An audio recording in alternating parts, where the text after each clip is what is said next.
내 평생 살아온 길 뒤돌아보니 짧은 내 인생길 오직 주의 은혜라. 내 평생 살아온 길 뒤돌아보니 짧은 내 인생길 오직 주의 은혜라. 주의 은혜라 주의 은혜라. 내 평생 살아온 길 주의 은혜라 주의 은혜라. 다함이 없는 사랑 달려갈 길 모두 마치고 주 얼굴 볼 때 나는 공로 전혀 없도다 오직 주의 은혜라. 주의 은혜라 주의 은혜라. 내 평생 살아온 길 주의 은혜라 주의 은혜라.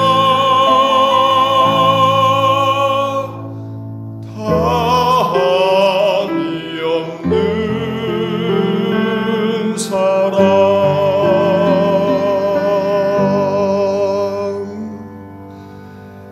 달려갈 길 모두 마치고 주 얼굴 볼 때 나는 공로 전혀 없도다 오직 주의 은혜라. 달려갈 길 모두 마치고 얼굴 볼 때 나는 공로 전혀 없도다 오직 주의 은혜라.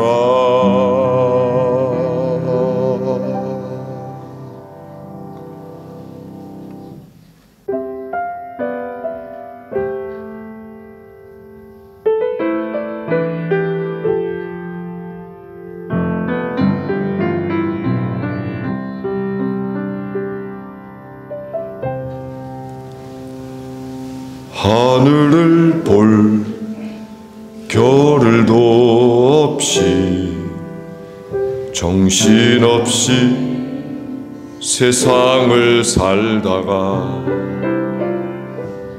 마음의 먹먹함이 내 삶을 짓누를 때 그제서야 주님을 찾습니다. 행복을 느낄 겨를도 없이 분주하게 세상을 살다가 인생의 허무함이 내 삶을 짓누를 때 그제서야 주님을 찾습니다. 오늘도 여전히 주님은 그 자리에서 우리를 끊임없이 돌보시는데 부족한 내 영혼은 아직도 갈 길을 모릅니다. 내게 믿음 주소서 내 연약한 마음 돌보소서. 한없는 주님의 사랑 알게 하소서. 영원까지 그의 백성 지키시는 우리 하나님 바라보며 살게 하소서.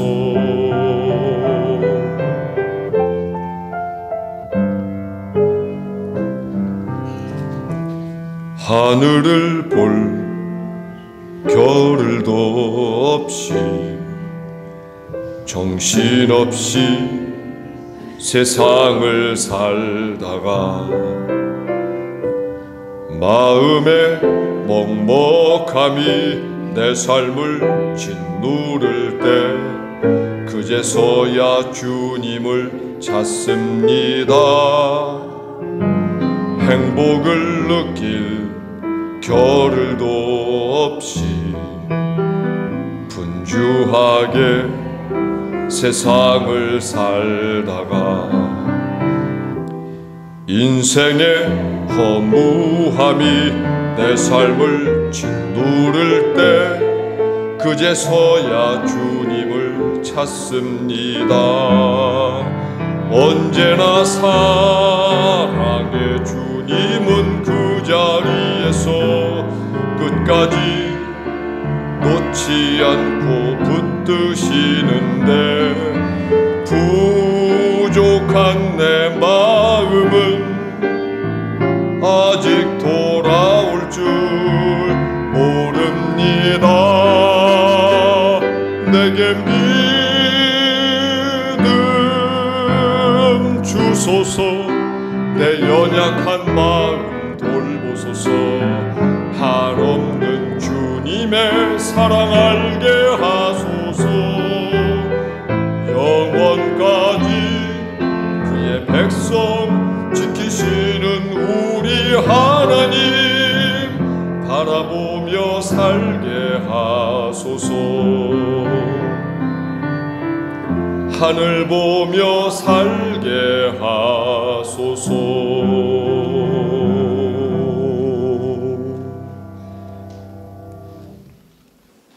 내 길을 내가 가라. 심규한. 기웃거리지 마라. 한눈 팔지 마라. 바람이 바람의 길을 가고 접시꽃 위 주저없이 햇살 쏟아진다. 웅성대는 사람들 말을 듣되 그저 듣기만 하라. 시냇물이 흐른다. 내 길을 내가 가라. 모든 말은 유혹이고 함정이다. 눈 감고 가라. 어둠이 길다.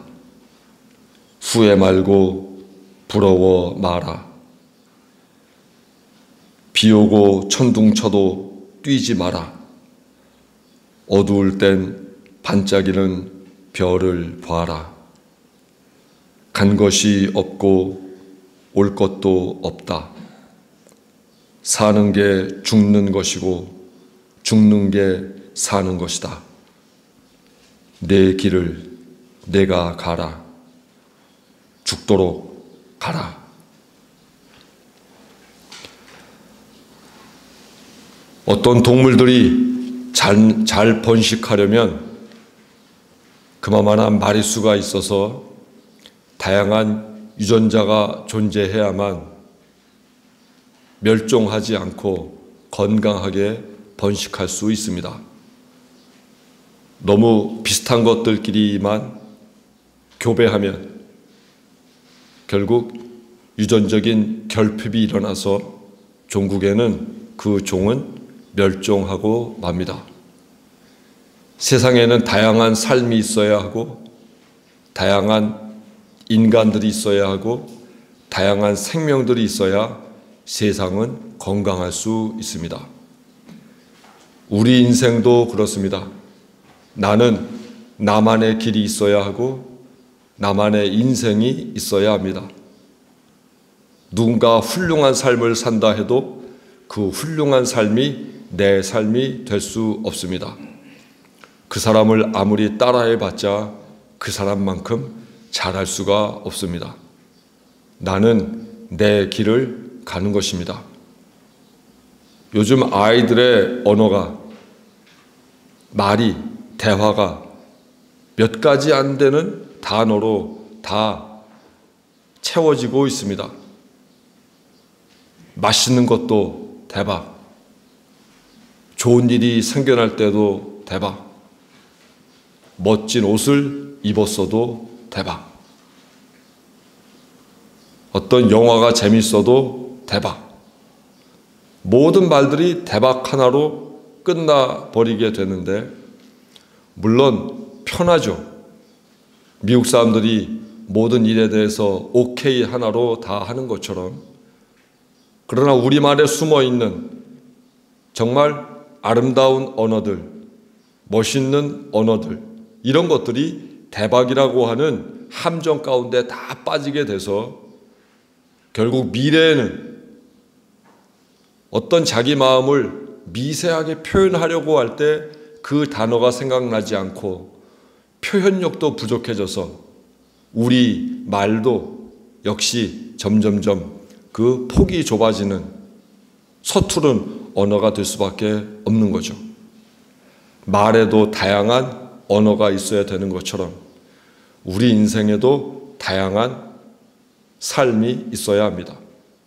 역시 교회도 신앙도 다양한 색깔을 지녀야 합니다. 그래야 교회들이 건강합니다. 성령운동하는 교회는 열심히 성령운동을 하고, 말씀을 깊이 파는 교회는 말씀을 깊이 파고, 사회운동하는 교회는 또 사회운동을 열심히 하고, 장로교는 장로교답고, 감리교는 감리교답고, 순복음교회는 순복음교회답고, 카톨릭은 카톨릭답고, 이렇게 다양한 유전자들이 세상에 있어야 종교도 건강할 수 있습니다. 저희 교우들께 부탁드립니다.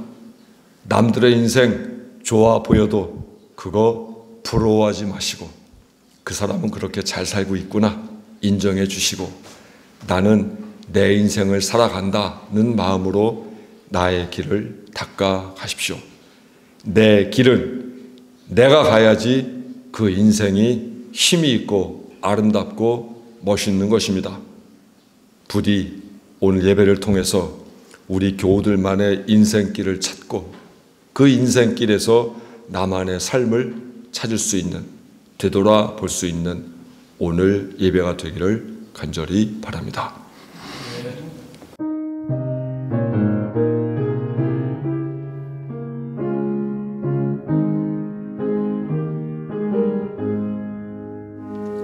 내 맘에 한 노래 있어, 나 즐겁게 늘 부르네. 이 노래를 부를 때에 큰 평화 임하도다. 평화, 평화, 하나님 주신 선물, 그 놀라운 주의 평화, 하나님 선물일세. 주 십자가 지심으로 날 구원해 주셨으며, 주 예수님 고난받아 나 평화 누리로다. 평화, 평화, 하나님 주신 선물, 그 놀라운 주의 평화, 하나님 선물일세. 나 주님께 영광 돌려 참 평화가 넘치도다. 주 하나님 은혜로서 이 평화 누리도다.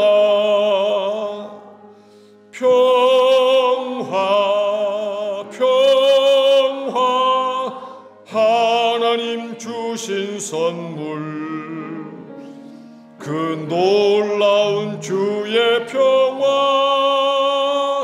하나님 선물일세. 이 평화를 얻으려고 주 앞으로 나아갈 때 주 예수님 우리에게 이 평화 주시도다. 평화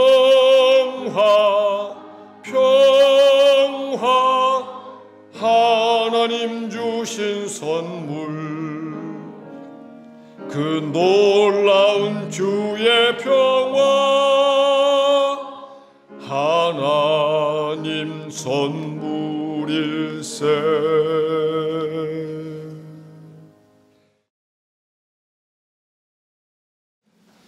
하나님, 푸르른 청춘의 여름 기운, 온 땅에 두루 뻗치는 하지 이틀 앞두고 상처 입어 고단한 몸과 마음 편히 쉬도록 피난처 내어주시는 아버지께 나왔습니다.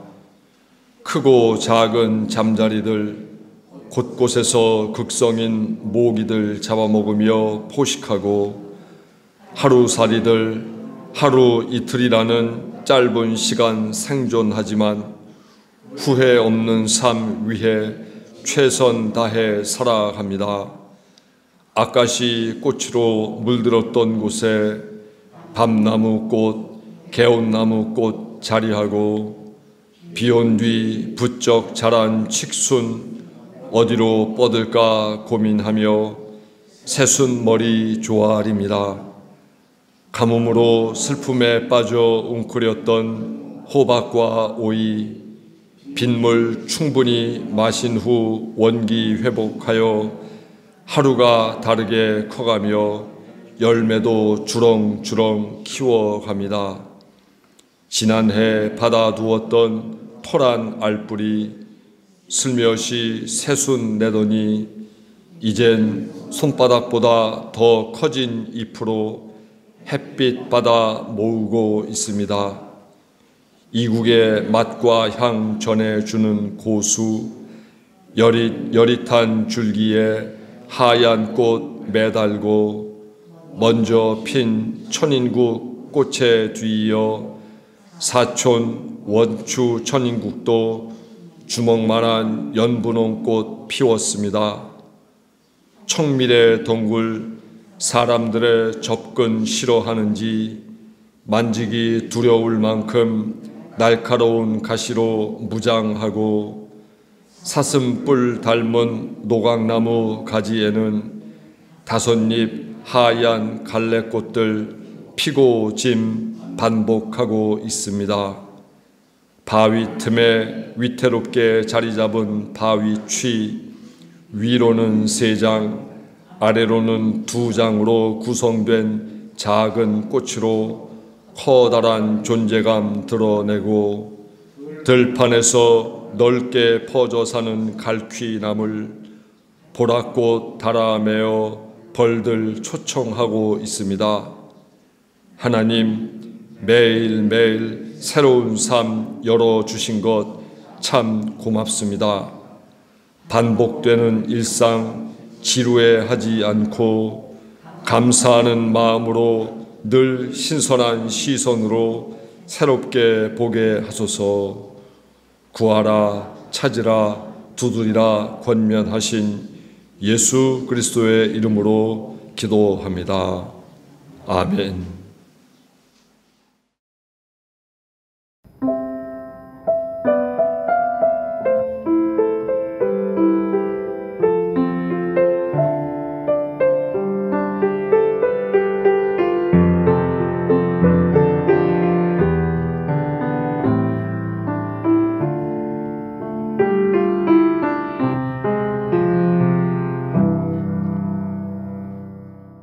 그리스도께서 우리를 해방시켜 주셔서 자유를 누리게 하셨습니다. 그러므로 굳게 서서 다시는 종살이의 멍에를 매지 마십시오.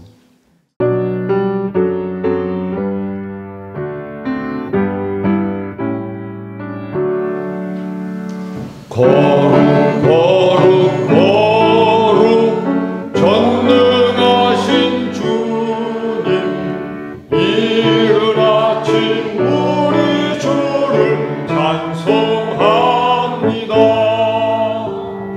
거룩 거룩 거룩 자비하신 주님,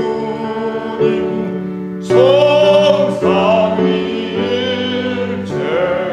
우리 주로다. 아멘.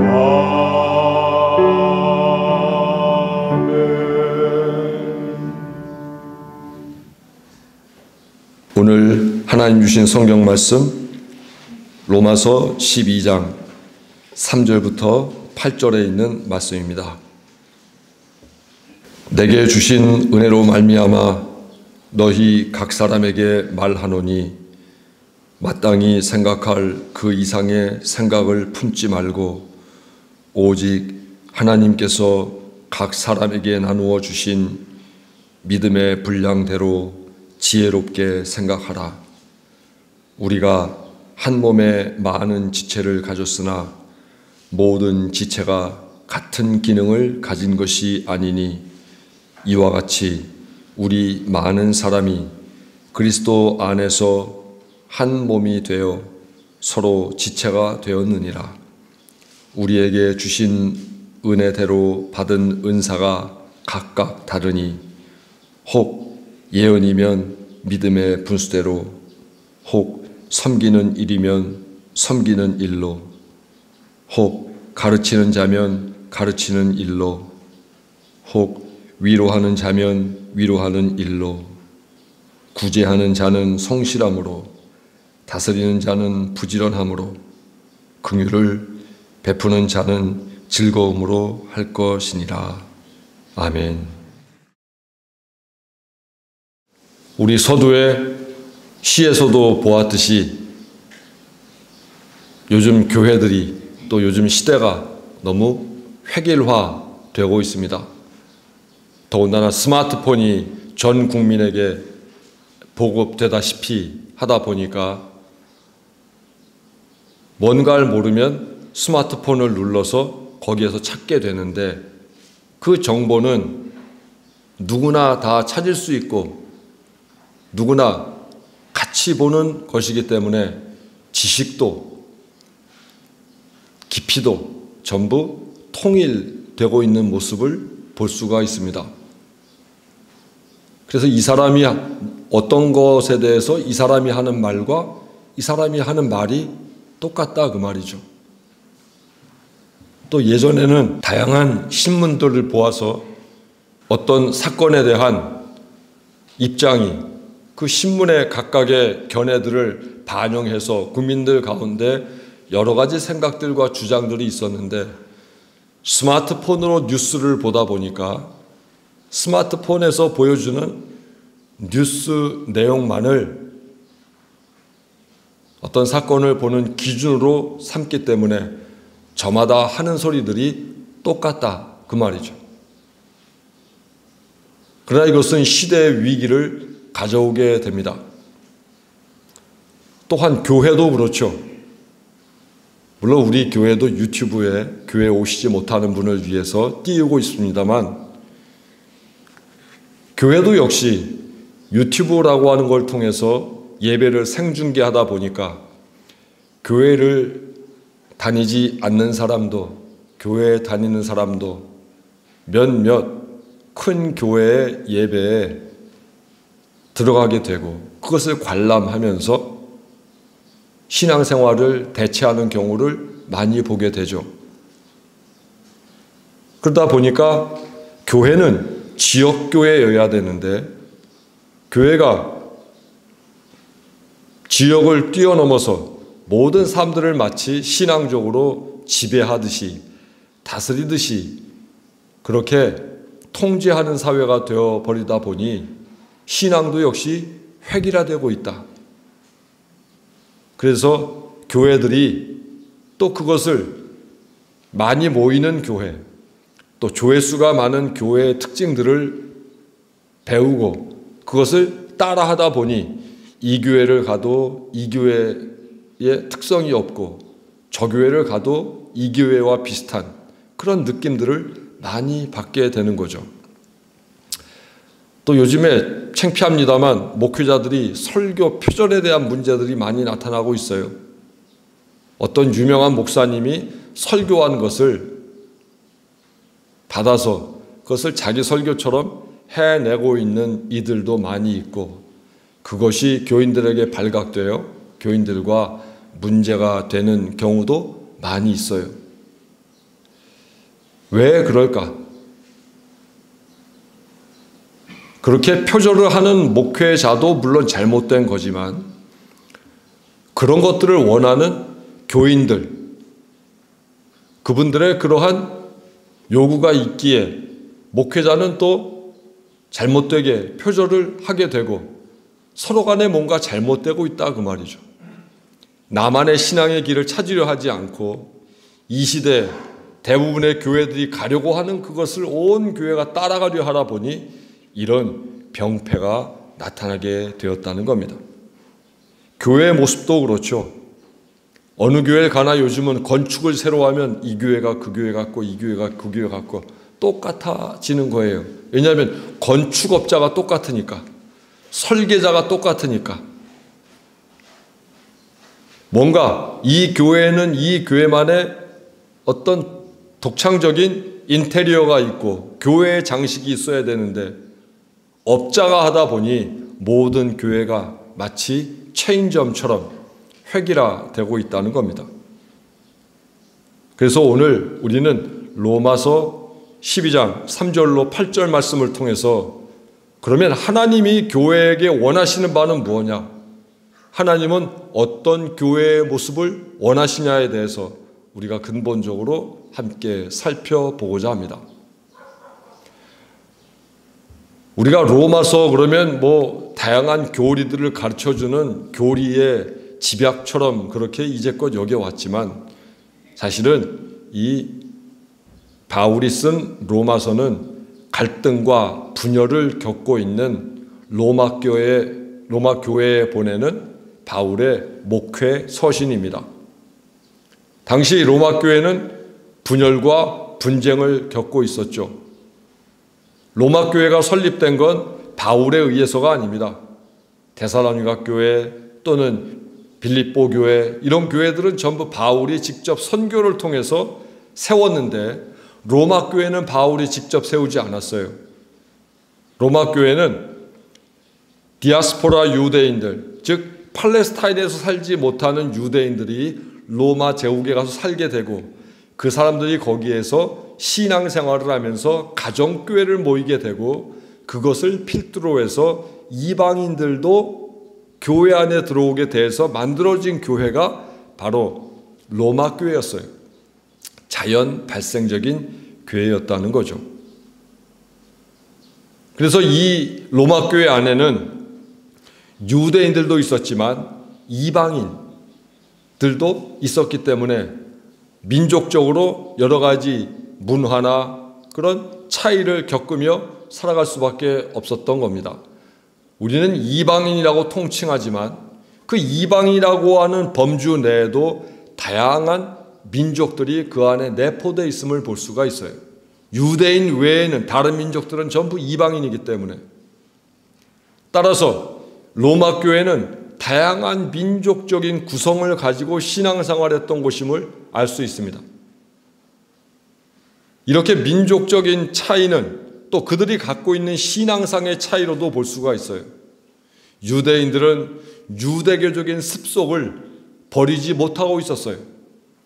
그들은 율법을 통해서 율법에서 규정된 내용들을 지키며 살고자 했고 그리스도인이 된 이후에도 특히 그들의 성결법, 즉 음식 규정, 어떤 건 먹고 어떤 건 먹지 않고 하는 것에 대해서는 철저하게 그들이 지켰습니다. 그런데 이방인들은 그렇지가 않았죠.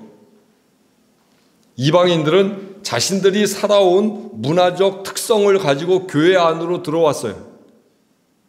우리가 예를 들어서 설날에 떡국을 먹고 혹은 만둣국을 먹고 교회에서 그렇게 했던 것도 그것도 신앙이 아니고 그건 문화입니다. 문화가 교회 안으로 들어온 겁니다.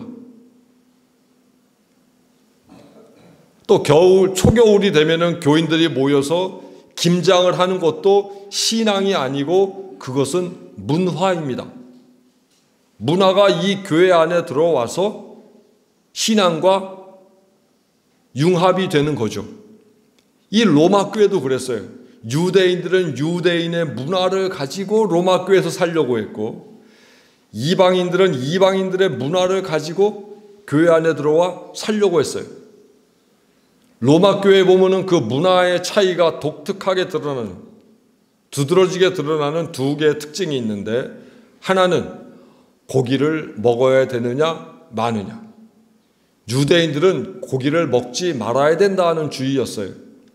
채식주의자였기 때문이 아니라 로마에서 모든 고기는 신전 옆에 도축장이 있었어요. 피를 본다고 하는 것은 결국 생명과 연관되어 있었던 것이므로 도축을 하기 위해서는 먼저 신에게 구하고 신에게 바친 다음에 그 고기를 일반 사람들에게 판매했다는 거죠. 그래서 로마에서는 고기를 먹기 위해서는 신전 옆에 있는 도축장에서 잡은 고기만을 먹었기에 유대인들이 볼 때 그것은 우상에게 바쳐졌던 고기라고 생각했던 것입니다. 그래서 유대인들은 고기를 먹지 않았어요. 하지만 이방인들은 이미 그런 문화 가운데서 살아왔어요. 그냥 도축을 신전 옆에 있는 도축장에서 도축을 해서 그냥 먹으면 되는 거지 왜 그게 우상의 제물인가 하면서 고기 먹는 것에 대해서 문제를 삼지 않았어요. 그러면서 서로 간에 싸우게 됐습니다. 유대인들은 이방인들을 공격합니다. 어떻게 하나님의 백성이 율법에서 금지한 우상 제물을 먹을 수 있는가 라고 공격했고, 이방인들은 하나님이 주신 음식들은 전부 선한 것인데 왜 너희들이 그것을 저주받은 음식이라고 하느냐 하면서 유대인들을 공격했습니다. 서로 간에 넘지 못할 벽이 생겨나고 말았던 겁니다. 두 번째는 달력에 관한 문제입니다. 유대인들은 유대인들만의 유대력을 썼습니다. 이방인들은 태양력을 썼습니다. 오늘 우리가 쓰는 그 태양력을. 그래서 서로 간에 지키는 명절이 다른 거예요. 유대인들은 유대인들이 규정한 유대력의 명절을 교회 안에서도 지키려고 했고, 이방인들은 그것은 유대인들의 문화지 우리의 문화가 아니다 하면서 태양력을 고수하려고 했어요. 우리로 치자면 뭘까요? 양력을 쓸 거냐 음력을 쓸 거냐. 아버지 생일은 음력이다 꼭 기억해라. 애들은 그거 기억하기가 힘들잖아요. 그래서 양력으로 지키려고 하는 거죠. 신정이냐 구정이냐 뭐 그런 논쟁이 있었던 것처럼. 도저히 극복할 수 없는 이러한 문제들이 발생해서 유대인 그리스도인들과 이방인 그리스도인들이 계속해서 싸우고 있었던 거예요. 자, 지금의 우리 눈으로 볼 때 그거 큰 문제입니까? 아닙니까? 별 문제 아니죠. 별 문제 아닌데 그 문제 하나 꽂히게 되면 그것이 마치 커다란 문제인 것처럼 그렇게 보일 수도 있습니다. 그래서 바울은 이것을 해결하기 위해서 로마서를 기록했고, 오늘 말씀에서 이 문제 해결에 대한 답으로 제시하는 것이, 그렇다면 교회란 과연 무엇인가에 대해서 근본적인 질문을 던지고 있는 것입니다. 오늘 말씀에 의하면 바울은 교회를 우리 신체와 같은 유기체라고 설명합니다. 교회는 이런 건물이 아니라 바로 오늘 모이신 우리 교우들이 교회입니다. 5절에 보면 이렇게 말씀합니다. 이와 같이 우리도 수요는 많지만 그리스도 안에서 한 몸을 이루고 각각 서로 서로의 지체 구실을 하고 있다. 교회 안에 많은 사람들이 있는데 우리는 모두 한 몸에 서로 다른 지체이기도 하다 그 말이죠. 어떤 사람은 눈이기도 하고 어떤 사람은 귀이기도 하고 어떤 사람은 힘이 좋아서 손과 발이기도 하고 어떤 사람은 드러내기 싫어하는 내장일 수도 있고 어떤 사람은 심장일 수도 있고 우리 모두는 하나의 몸을 이루는 지체들이라 이 말이죠. 교회는 그리스도의 몸이라 했습니다. 그리스도께서는 교회의 머리라 했습니다. 우리는 그 몸 되시고 머리 되신 그리스도 예수의 집을 이루는 하나의 서로 각각 다른 지체들이라는 이야기입니다. 손과 발은 한 몸에 붙어 있지만 기능이 다릅니다. 눈과 귀도 서로 다른 지체이며 기능이 다릅니다. 눈은 눈대로, 귀는 귀대로, 손은 손대로, 발은 발대로 그렇게 가는 거지. 손이 나머지 지체들한테 나는 모든 일을 굳은 일을 내가 다 하니 너희들도 나처럼 되어라 라고 이야기할 순 없다는 겁니다.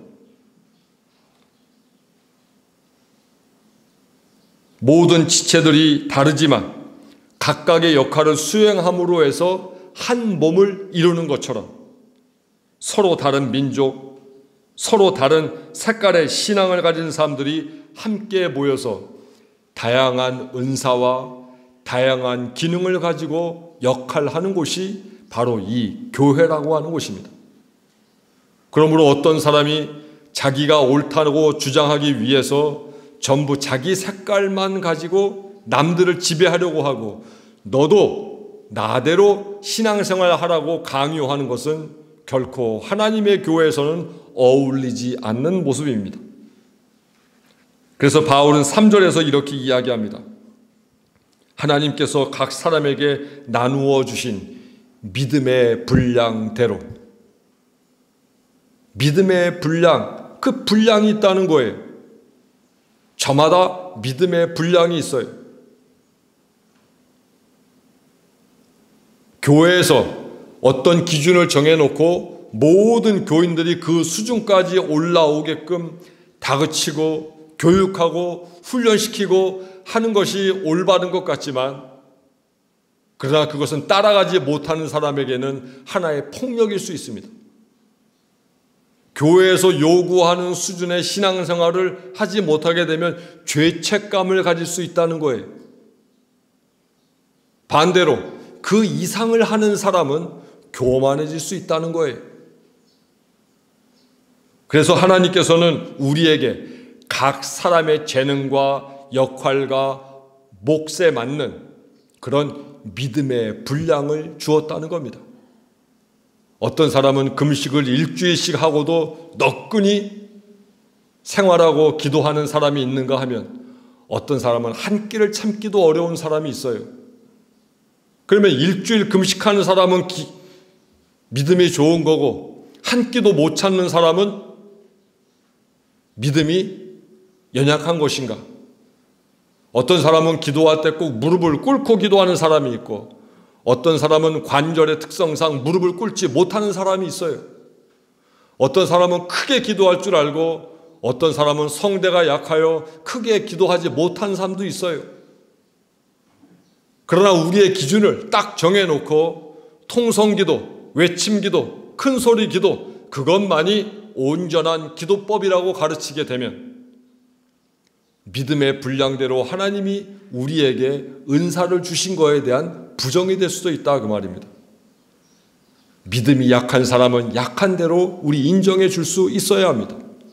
믿음이 강한 사람은 겸손하게 자기가 더욱더 받은 바 믿음의 분량대로 열심을 다하며 헌신을 다할 줄 알아야 합니다. 하나님이 주신 믿음의 분량은 다양합니다. 그러니 내가 이만큼 한다고 누군가에게 나만큼 하라고 강요해서는 안 됩니다. 그것은 하나님의 뜻이 아닙니다. 어떤 이는 그 분량이 남보다 작을 수도 있고 어떤 이는 그 분량이 남보다 많을 수 있다는 것 우리 인정해 주어야 합니다. 믿음의 분량이 작은 것이 잘못이 아닙니다. 믿음의 분량이 큰 것이 자랑이 아닙니다. 그러니 요즘에 신앙생활을 좀 못한다고 열심히 교회 일 하지 못한다고 죄책감들 갖지 마십시오. 내 믿음의 분량이 아직은 요만큼밖에 되지 않는구나 하면서 우리에게 주어진 믿음의 분량을 그저 성실하게 지켜나가면 되는 것입니다. 하나님은 우리에게 맞는 그릇을 우리에게 허락해 주셨습니다. 지난주에 말씀 나눈 것처럼 어떤 사람은 5달란트만한 큰 그릇을 주셨는가 하면 어떤 사람은 2달란트밖에 안 되는 작은 그릇을 주실 수도 있습니다. 하지만 큰 그릇을 하나님이 큰 그릇만을 원하는 게 아니고 하나님은 작은 그릇을 거부하는 게 아니고 그때 필요한 경우에 하나님은 큰 그릇을 쓰기도 하고 작은 그릇을 쓰기도 한다는 사실을 우리는 기억해야 합니다. 따라서 교회는 각자의 차이와 다양성을 인정하는 공동체여야 합니다. 그래서 이 교회 안에 들어오면 누구나 편안한 마음을 지닐 수 있어야 합니다. 믿음이 큰 사람이건 믿음이 작은 사람이건 은사를 많이 받은 사람이건 은사를 받지 못한 사람이건 교회 안에 들어오면 누구나 평등한 하나님의 백성이 되어야 합니다. 왜냐하면 하나님이 은혜대로 우리에게 믿음의 분량을 따로 주었기 때문입니다. 그 달란트에 대해 그 분량에 대해 충성스럽게 우리가 교회를 섬기고 하나님을 섬길 때 이 교회는 그리스도의 몸으로서 건강하게 그 기능을 다하게 되는 것입니다. 믿음의 분량에 있어 어떤 이에게는 하나님이 재능을 주셨을 겁니다. 목소리로, 악기로, 기술로. 그러면 그 재능으로 하나님께 그 믿음의 분량으로 봉사하면 됩니다. 어떤 사람은 그런 기술도 없고 재능도 없어요. 대신에 돈이 많아요. 그런 사람은 헌금 많이 해야죠. 제가 우리 교우들께 헌금하라는 얘기 안 하잖아요. 대신 내가 봉사하지 못한다면, 내가 돈을 많이 가지고 있다면 그런 사람들은 돈으로서 하나님 앞에 믿음의 분량을 다해야죠. 기술이 있는 사람은 기술로서 봉사하고 나는 돈도 없고 재능도 없고 그런데 나는 그저 헌신하는 마음, 충성하는 마음은 나에게 있다 하면 그 사람은 봉사하는 마음 가지고 헌신함으로써 하나님의 교회를 섬길 수 있습니다. 저마다 다른 재능과 믿음의 분량을 갖고 있는데 그런 것들을 우리가 하나하나 제대로 발휘할 때 하나님의 교회는 제대로 그 기능을 다할 수 있다는 말입니다. 이렇게 믿음의 분량대로 주신 것들을 바울은 6절로 8절에서 하나의 은사로 이야기하고 있습니다. 6절에서 8절 예언, 여기서 예언은 미래에 대한 예언이 아니라 오늘 제가 지금 드리는 이 설교가 바로 예언입니다.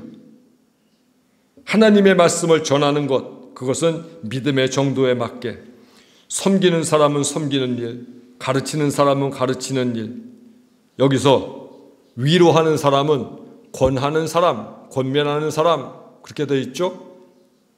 그래서 권사는 바로 이 로마서 12장에 근거한 은사의 기능이라고 말씀을 드렸죠. 그래서 권사라면 권면하는 일, 가난한 사람에게 나누어 주는 사람은 순수한 마음으로, 지도하는 사람은 열성으로, 자선을 베푸는 사람은 기쁜 마음으로 힘쓰면 된다고 이야기합니다. 교회 일이란 혼자서 다 알아서 하는 게 아닙니다. 교회 일은 자기 혼자 다 염려하고 자기 혼자 다 하는 게 아닙니다. 어떤 교회가 한 사람에 의해서 좌지우지 된다면 그 교회는 건강한 교회가 아닙니다. 여러 사람이 각자의 믿음의 분량을 다할 때 교회는 건강해집니다. 어떤 교회에 문제가 생겨날 때 보면 은혜라는 이름으로 너무 쉽게 생각해서 혼자서 모든 교회 일에 참관하려는 사람들이 꼭 있다는 것 우리는 경험상 잘 알아왔지 않습니까? 교회에는 여러 기능이 있습니다. 구성 요소가 있습니다. 누구도 그 모든 부분을 다 감당할 수도 없고 감당해서도 안 됩니다. 눈으로 볼 때는 쉬운 것 같지만 쉽지 않다 그 말이에요. 수백억짜리 그림을 이렇게 보면은 뭐 그림을 저렇게 그렸어? 하는 그림들이 많아요. 야, 저게 무슨 수백억이야? 나도 그리겠다. 이런 말들 많이 하죠. 그러나 내가 백날 그려도 그 그림은 수백억 되지 않아요. 몇백만 원도 되지 않아요. 보기엔 쉬워도 직접 하는 건 그리 쉽지 않다는 것을 인정해야 합니다. 제대로 해보지 않은 사람들이 쉽게 여기는 거예요. 제대로 해본 사람은 어떤 일을 하는 것에 대해서 존중해 줍니다. 자기가 편하게 살고 자기가 구렁이 담 넘어가듯이 성실을 다하지 않고 제대로 공부하지 않으니까 남들이 한 것 별거 아닌 것처럼 여길 때가 많다는 거예요. 이번에 저희 둘째가 임용고시 보면서 보인 그 모든 것들을 보면서 초등학교 선생님들 다 존경하기로 했어요. 저렇게 해서 선생님 되는 거구나. 저렇게 고민하고 살 빠지고 밤새우고 그래서 선생님이 되는 거구나. 우린 초등학교 선생님 그러면 별거 아닌 거죠. 애들하고 같이 있으니까 그렇게 여겼는데 그렇지가 않구나. 존경해야 되겠다. 마음을 먹었어요. 교회 여러분, 만기친남이라고 하는 말이 있어요. 요즘에 정치권에서 많이 회자되는 말이에요. 만기친남. 만기, 만 가지 기, 일들을 친, 직접, 람, 챙긴다. 모든 일을 자기가 다 관여해서 다 하려고 한다 그 말이죠.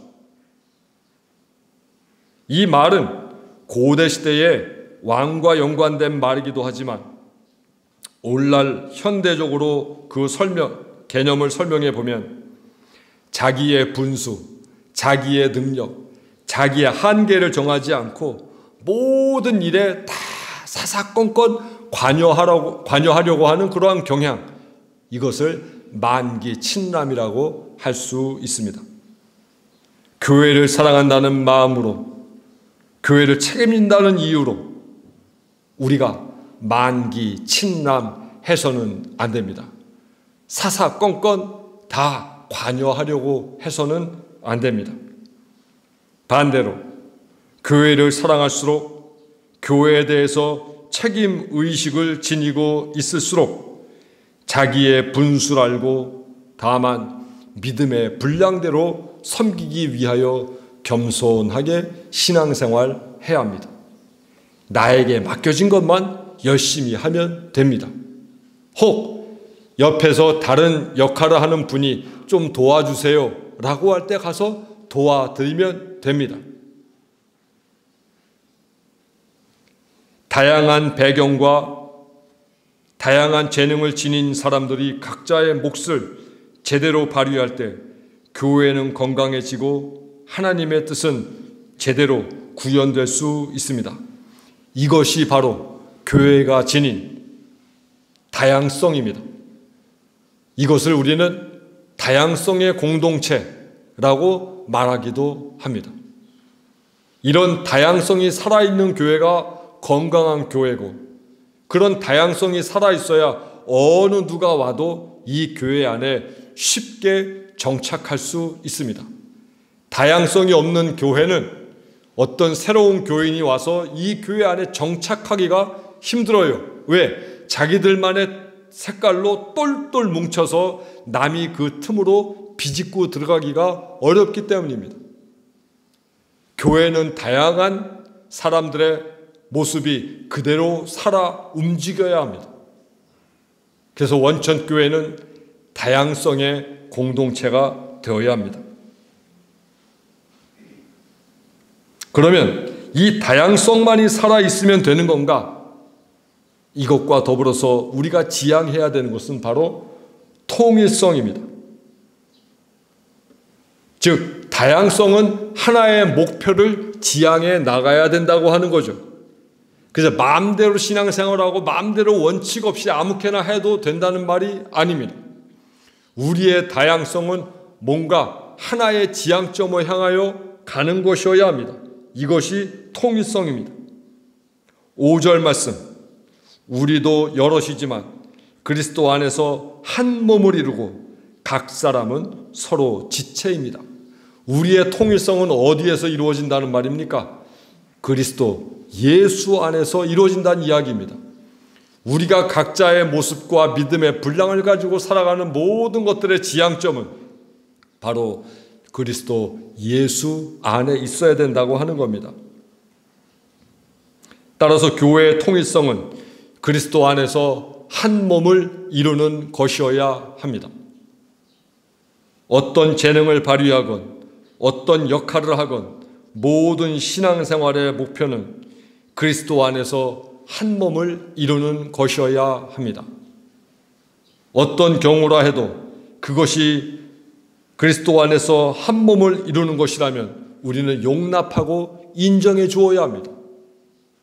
하지만 아무리 교회 안에서 되어지는 활동이라 하더라도 그것이 그리스도 안에서 한 몸을 이루는 것에 방해가 되고 지장을 초래한다면 그것은 단호히 거부되어야 하고 우리는 그것에 대해서 반대해야 합니다. 왜 이 교회 안에 우리가 모이고 있는 것에 대한 근본적인 목적을 잊지 말아야 합니다. 은혜로 용서합시다. 은혜로 용서할 수 있는 게 있고 없는 게 있습니다. 은혜로 용서한다는 것은 그리스도 안에서 한 몸을 이루는 데에 방해가 되지 않는다면 용서할 수 있어요. 하지만 그리스도 안에서 한 몸을 이루는 데에 지장을 초래한다면 은혜로도 용서할 수 없습니다. 그것은 거부되어야 합니다. 교회는 그것에 대해서 반대해야 합니다. 모든 죄는 용서받되 성령을 회방하는 죄는 용서받지 못한다는 말씀이 바로 그것입니다. 우리의 근본적인 목적, 그리스도 예수 안에서 한 몸이 되자는 것 이외에 다른 것이 교회 안의 목적일 수 없습니다. 우리 교인들의 생각, 인격, 삶, 그런 것들이 교회와 연관되고 내 이익과 내 관심과 교회의 목적을 자꾸 혼합시키고 훼손시키려고 하면 그것은 결코 신앙생활이 아닙니다. 교회의 졸린 목적은 그리스도 안에서 한 몸을 이루는 것이지 그 이상도 그 이하도 아닙니다. 그 밖에 그 어떤 것도 이 교회 안의 목적일 수 없습니다. 제 아무리 신비로운 이적이 벌어진데도 눈 먼 사람이 눈을 뜨고 죽은 사람이 일어나고 걷지 못하는 이가 걷는다 해도 그 목적이 그리스도 예수 안에서 한 몸을 이루는 것이 아니라면 그것조차도 우리는 거부해야 합니다. 죽은 사람이 살아나는 거 그거 뭐 큰 기적입니까? 정말 큰 기적은 타락해가는 이 세상에서 교회라고 하는 곳이 하나님 나라의 가치를 실현하는 그리스도 안에서의 한 몸이 된다는 것보다 더 큰 기적은 없다는 거죠. 그것이 가장 큰 기적입니다. 로마 교회 교인들은 교회 안의 다양성을 인정하지 않았습니다. 유대인은 이방인들을 인정하지 않았고 이방인들은 유대인을 인정하지 않았습니다. 또한 그들은 교회란 그리스도 안에서 한 몸을 이루는 것이라고 하는 통일성도 인정하지 않았습니다. 고기를 먹고 안 먹고가 뭐 그리 중요합니까? 달력을, 음력을 지키든 양력을 지키든 그거 뭐 그리 중요합니까? 그리스도 안에서 한 몸을 이루는 것이 가장 중요한 것인데 로마 교회 교인들은 고기를 먹고 안 먹고가 더 중요했습니다. 달력을 이걸 지키느냐 저걸 지키느냐가 더 중요했습니다. 그러다 보니 교회는 분열되었고 그 교회는 더 이상 하나님의 교회일 수가 없었기에 바울은 다급한 마음으로 이 로마서를 기록했던 것입니다. 자기의 신념, 자기의 신앙, 자기의 경험, 자기의 문화만에 몰두하지 마십시오. 우리 교인들이 세상을 빠삭하게 살아가는 지혜로운 현자들은 아니지 않습니까? 그런데 왜 내가 살아봤다고 내 인생을 누군가에게 교회 안에서 강요하려고 합니까? 전 요즘에 가요를 들으면서 좀 불편해지는 가사들이 있어요. 특히 이런 말, 너는 늙어봤냐? 나는 젊어봤다. 그런데 한 가지 간과하고 있는 것, 요즘 연세든 분들이 살았던 청춘의 시대와 요즘 아이들이 살아가는 청춘의 시대가 다르다고 하는 거예요. 똑같은 20대라도 같은 20대가 아닌 거예요. 그러니 어른들이 젊은이들에게 넌 늙어봤냐? 나는 젊어봤다 라고 하는 말은 죄송하지만 폭력이에요. 그런 폭력이 없어요. 왜냐하면 걔들도 다 늙어갈 건데 똑같은 삶을 살아갈 건데 그저 조금 먼저 살았다고 하여 너는 늙어봤냐? 나는 젊어봤다 하면서 자기의 얘기를 강요하려고 하는 것, 이것은 어른들이 청춘들에게 보내는 폭력입니다. 우리 다양성을 인정하자는 거죠. 연세가 들었다면 그래, 너 요즘 살기 얼마나 힘드냐? 니네 때가 우리 때보다 더 힘든 것 같아.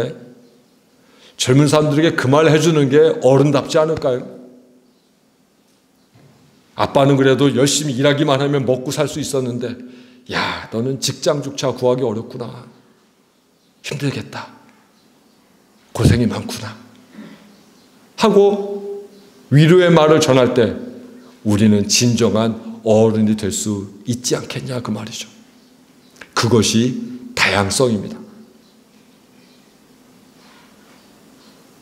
바울은 장문의 편지를 써서 그들에게 통일성과 다양성, 그것을 인정하라고 가르치고 있습니다. 언 100년이 된 우리 원천교회, 우리 교회가 건전하고 건강한 교회가 되기 위해서 다양성과 통일성을 갖춘 교회가 되어야 합니다. 비록 오늘 이렇게 앉은 것처럼 몇 명 되지 않아요. 또 때로 어떤 교인들이 저에게, 밖에 외부 사람들이 교인들은 몇 명이나 모여요? 라고 물으면 일순 저도 인간인지라 100명은 안 됩니다. 저 나름대로 저를 합리화하죠. 대신 교인들을 많이 모이는 방법으로 제가 목회한다면 저는 이 교회에 또 있을 수가 없겠죠. 저는 저답게 목회하고 저답게 말씀 전하고 저다운 모습으로 이 원천교회에서 원천교회만의 색깔을 가지고 갈 때 그래야 제가 힘이 나지 않겠습니까? 우리 교회는 다양성과 통일성을 지닌 교회가 되어야 합니다. 각자 하나님께로부터 받은 믿음의 분량대로 내 은사는 무엇이고 내가 이 교회 안에서 발휘해야 할 나의 분량은 무엇인가에 대해서 늘 고민하며 거기에 충실하게 살아가십시오. 최종 목적은 그리스도 안에서 우리 모두 한 몸을 이루는 것임을 잊지 말아야 합니다. 그래서 통일성과 다양성을 갖춘 원천교회, 비록 몇 명 되지 않는 이 원천교회가 하나님으로부터 인정받을 수 있게 될 겁니다. 교회가 크든 작든 그게 뭐 그리 상관입니까?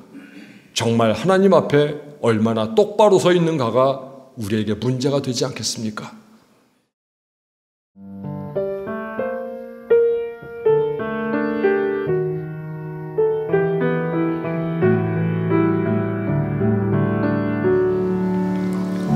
내가 가진 것 중에서 가장 소중한 것으로 우리 사는 동안에 가장 소중한 주님께 기꺼이 드리네. 모두 드리네. 넉넉히 받으실 주께 드리네. 아무 가진 것 없어 항상 부족하여도 약한 이 몸을 높이어 가장 큰 일을 맡기셨네. 기꺼이 드리네. 모두 드리네.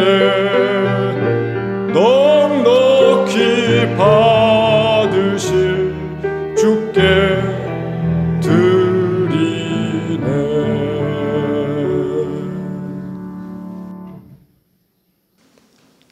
하나님, 비온 후 연못가에 돋은 연잎을 보니 연잎 안에 빗물 마치 수정처럼 빛나고 연잎은 그 빗방울을 마치 보석 간직하듯 소중하게 여기고 있는 것 보았습니다.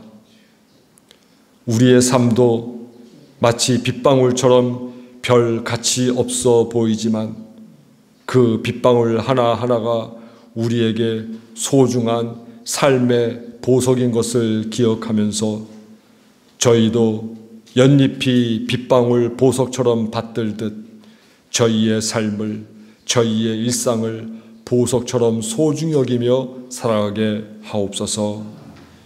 이 시간 주시는 총 감사하여 하나님 예물 드리오니 기뻐 받으시고 하나님 뜻대로 하나님 원하시는 대로 거룩하게 사용하여 주옵소서.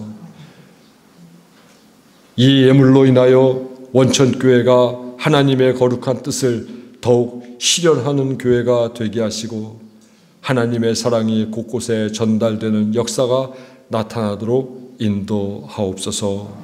감사하며 예수 그리스도의 이름으로 기도합니다. 아멘. 우리 함께 인사하겠습니다. 믿음의 분량대로 살겠습니다.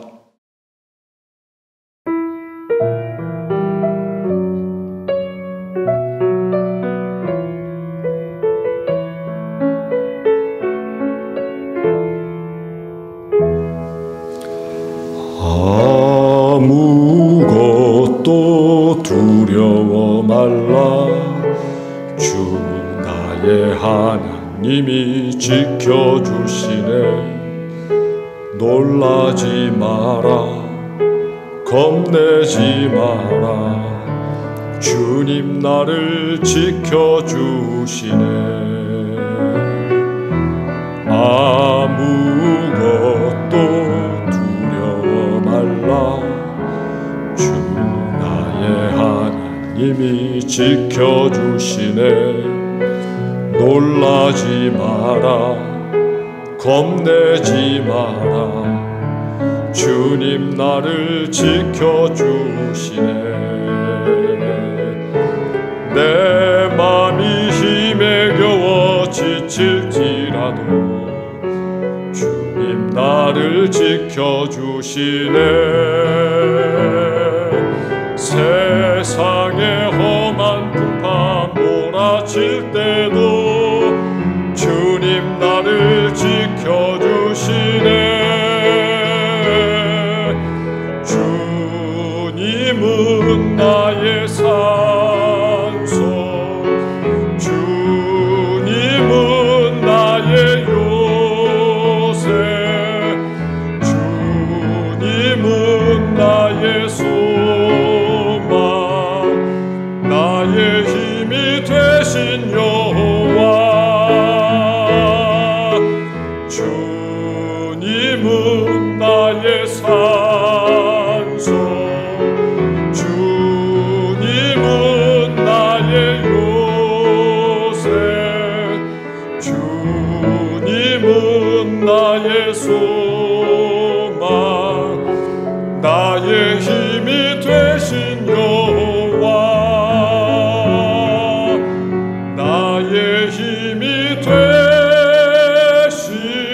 예수 그리스도를 본받아 사십시오. 언제 어디서나 누구에게나 그리스도인이 되십시오. 기도로 삶을 채우십시오. 우리는 그리스도의 몸인 교회를 구성하는 지체들입니다. 각자 믿음의 분량대로 생각하고 살아가십시오. 하나님 원하시는 아름다운 공동체를 이루십시오.